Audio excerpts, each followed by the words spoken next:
መድፈኞቹ አርሰናሎች ሪከርድ መስበሩን ተያይዘውታል።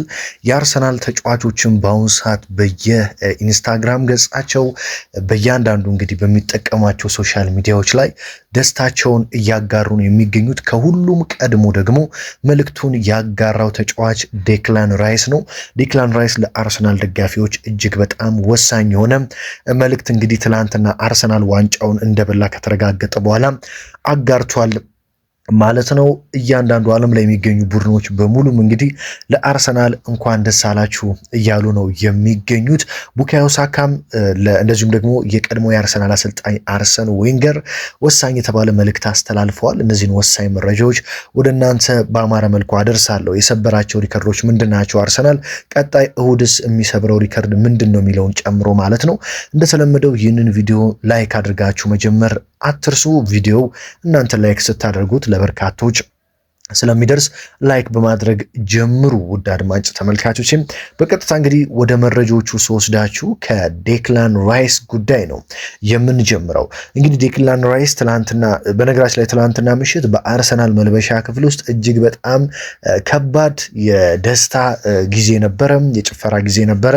የሻምፒዮን ሙዚቃዎች ተከፍተው የአርሰናል ተጫዋቾች፣ የአርሰናል ሕክምና አባላት፣ የአሰልጣኝ ስታፍ አባላት በሙሉ ሲጨፍሩ አምሽተዋል።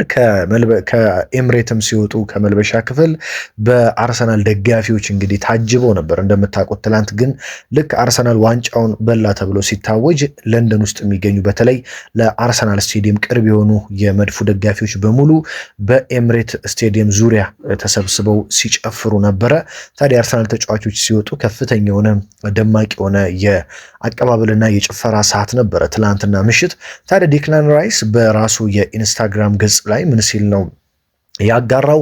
ለሁላችሁም ነግሬያችሁ ነበረ፣ አልተጠናቀቀም ስል ተናግሬ ነበረ ሲል መልእክቱን አስተላልፏል። እንደምታውቁት ዴክላን ራይስ አርሰናል በማንቸስተር ሲቲ 2-1 ሲሸነፍ ጨዋታው ሲጠናቀቅ አልተጠናቀቀም፣ ሁሉም ነገር ገና ነው እያለ ለኦዴጋርድ ሲነግረው በርካቶቻችሁ ታስታውሳላችሁ ብዬ አስባለሁ። ታዲያ ያንን ሲናገር እሱ ላይ እንግዲህ በርካቶች ሙድ ሲይዙበት፣ በርካቶች ሲተቹት የማይሆን ነገር ነው፣ በቃ አርሰናል እኮ ዋንጫውን አጥቶታል፣ ሲቲ እንዳለፉት ዓመታት ነጥቆታል እያሉ ሲያወሩ ነበረ።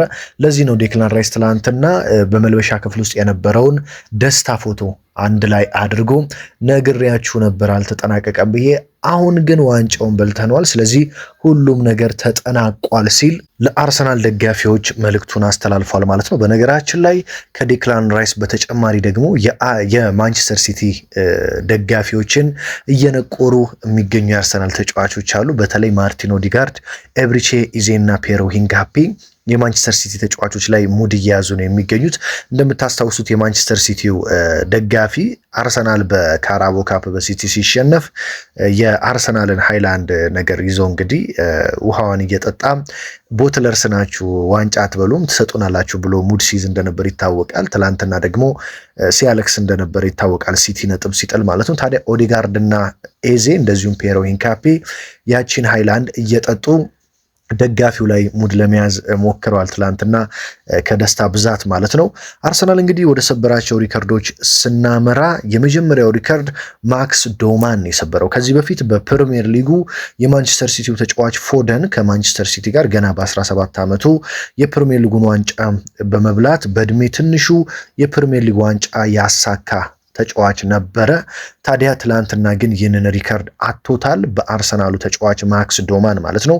ማክስ ዶማን ከፎደን እንግዲህ በሚያንስ እድሜ በ16 ዓመቱ ማለት ነው የፕሪሚየር ሊግን ዋንጫ በመብላት አዲስ ሪከርድን በአርሰናል መለያ መስበር ችሏል ማለት ነው። ሌላኛው አርሰናል እንግዲህ ሁለት አስገራሚ ታሪኮች ተደግመዋል በአርሰናል ቤት። ከዚህ በፊት አሰልጣኝ አርሰን ዌንገር የቀድሞ የአርሰናል ታሪካዊ ሌጀንድ አሰልጣኝ በ1998-99 ሁለተኛ ወጡ። ከዛ በመቀጠል በ1999 እና በ2000 በቀጣዩ ዓመት ሁለተኛ ወጡ። አሁንም ለሶስተኛ ጊዜ በ2000 እና በ2001 ሶስተኛ ወጡ። በተከታታይ 3 ዓመት ሁለተኛ ወጡ። ከዛም በኋላ 2001-2002 ላይ የመጀመሪያ የፕሪሚየር ሊግ ዋንጫቸውን አንደኛ ሆነው አሳኩ ማለት ነው። ታዲያ አሰልጣኝ ሚኬል አርቴታም ይህንን የዌንገርን ታሪክ ደግመውታል። በተከታታይ 3 ዓመት ሁለተኛ ወጥቶ ከዛ በአራተኛው ዓመት ፕሪሚየር ሊጉን በመብላት ማለት ነው። ምክንያቱም አርቴታ በ2022 2023 ሁለተኛ ወጡ፣ 2023-24 ሁለተኛ ወጡ፣ ከዛ 2024-25 አምና ሁለተኛ ወጡ። አሁን ዘንድሮ ደግሞ 2025-26 ላይ ከ22 ዓመታት በኋላ አንደኛ በመውጣት የአሰልጣኝ አርሰን ዌንገርን ታሪክ መድገም ችሏል ማለት ነው አሰልጣኝ ሚኬል አርቴታ። ሌላኛው እንግዲህ አርሰን ዌንገር ናቸው ለአርሰናል ደጋፊዎች መልእክት ያስተላለፉት።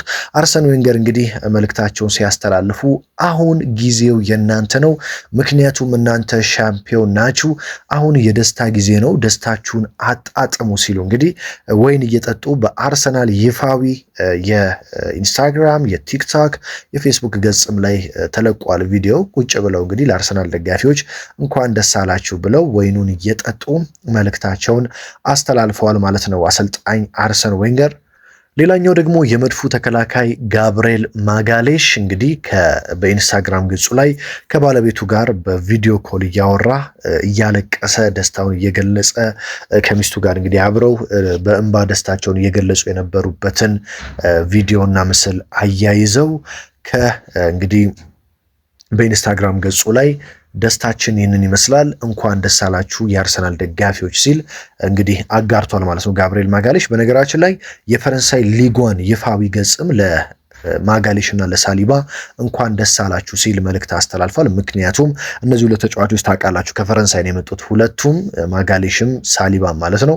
ታዲያ የፈረንሳይ ሊጓን እንኳን ደስ አላችሁ ሲል መልእክቱን አስተላልፎላቸዋል። በጣም በሚገርማችሁ ሁኔታ አመቱ ሊጀምር ሲል ዊሊያም ሳሊባ እንደዚሁ ማጋሌሽ አንድ ነገር ተናግረው ነበር። አዎ የዓለም ምርጡ ተከላካዮች እንደሆንን እናስባለን፣ ነገር ግን የዓለም ምርጡ ተከላካይ ዋንጫ ካልበላ ምንም ጥቅም የለውም፣ ስለዚህ ዋንጫ ያስፈልገናል ሲሉ ተናግረው ነበረ። በስተመጨረሻም እንግዲህ ቃላቸው ሆኖ እንግዲህ ዋንጫ ማሳካት ችለዋል ማለት ነው።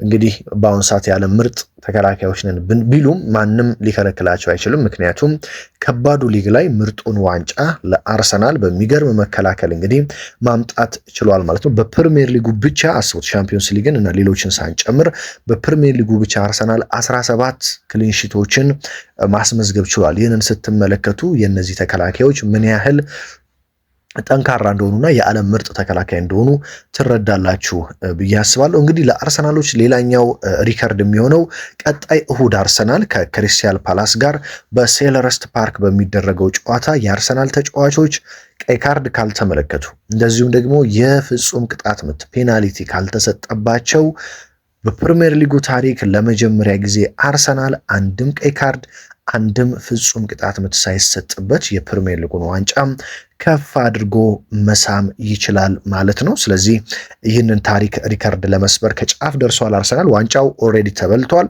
አሁን የሚቀረው በክሪስታል ፓላስ ጨዋታ ምንም ቀይ ካርድ አለማየትና ፍጹም ቅጣት አለመመልከት ነው።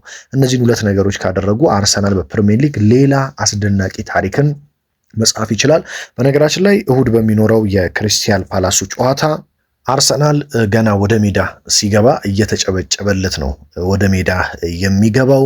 ምክንያቱም አስቀድሞ ፕሪሚየር ሊጉ መብላቱን ስላረጋገጠ ከዚህ በፊት ለማንቸስተር ዩናይትድ አምና ደግሞ ለሊቨርፑል ትዝ ይላቸዋል አርሰናል አጨብጭቦ አስገብቶ ዋንጫ ሲሰጥ የሊቨርፑል ደጋፊዎች ጭምር ለአርቴታ መቼም የማትሞሸረው ሚዜ ነህ በሚል ሙድ ሲይዙበት እንደነበረ የሚታወስ ነው። አሁን ግን አርሰናል ራሱ ቀጣይ ሳምንት በክሪስታል ፓላስ ወደ ሜዳ ሲገባ እንግዲህ ጋርድ ኦፍ ሆነር ይደረግለታል፣ ክብ ተሰርቶ ይጨበጨብለታል። ከዛም በኋላ ጨዋታው እንደተጠናቀቀ ፕሪሚየር ሊጉን አርሰናል ዋንጫውን ከፍ ያደርጋል ማለት ነው። የአርሰናል ተጫዋቾች ደስታቸውን በሚገባ ይገልጻሉ ተብሎ ነው የሚጠበቀው። ዋንጫውን ከፍ ሲያደርጉ እየተጨበጨበላቸው ሲገቡ አርቴታ፣ ሳካ፣ ኦዴጋርድ፣ ራይስ፣ ሳሊባ፣ ማጋሌሽ ሁሉም የአርሰናል ተጫዋቾች ከዋንጫው ጋር የሚኖራቸው ምስል እንግዲህ በጣም በጉጉት እየተጠበቀ ነው የሚገኘው። እኔ በጣም በጉጉት ከምጠብቃቸው አንደኛ ወደ ሜዳ ሲገቡ ሲጨበጨብላቸው ያለችዋን ፎቶ እንደዚሁም ደግሞ ዋንጫውን ከፍ አድርገው ሲስሙ የሚኖሩትን ፎቶዎች በጉጉት ማየት እፈልጋለሁ። እንግዲህ ያ ቀን ደግሞ ከጥቂት ቀናት በኋላ ከ4-5 ቀናት በኋላ እሁድ ምሽት 12 ሰዓት ተኩል በኋላ ወደ 1 ሰዓት ከምናምን አካባቢ የፓላሱ ጨዋታ ሲጠናቀቅ ይህንን እንመለከታለን ማለት ነው። አርሰናል የሚያሳካው ይመስላችኋል የሪከርዱን ቀይ ካርድና ፍጹም ቅጣት ምት በመጨረሻው ጨዋታ ሳይሰጥበት ሌላ ትልቅ ሪከርድ በፕሪሚየር ሊጉ ይጽፋል ወይ? የእናንተን ሀሳብ አስተያየት ግምታችሁን ኮመንት ላይ አስቀምጡልኝ። እንዴት ነው ደስታው?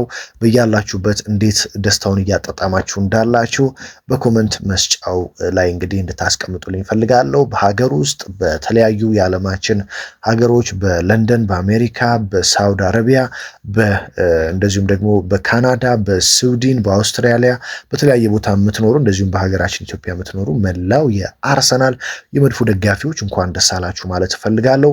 በዋናውም ቻናሌ በዚህ በሁለተኛውም ቻናሌ እንግዲህ ገና በርካታ መረጃዎች ይለቀቃሉ። ስለዚህ በሁለቱም ቻናል እየገባችሁ ሰብስክራይብ ይደረግ፣ እንደዚሁም ደግሞ ላይክ ማድረግ ሰብስክራይብ ማድረግ ቤተሰብ መሆን አይረሳም። ቪዲዮዎችንም መመልከት አትርሱ። በሌላ ወሳኝ መረጃ በሌላ ወሳኝ ጥንክር ደግሞ እስከምንገናኝ ድረስ በያላችሁበት ሁሉ ሰላም ተመኘሁላችሁ።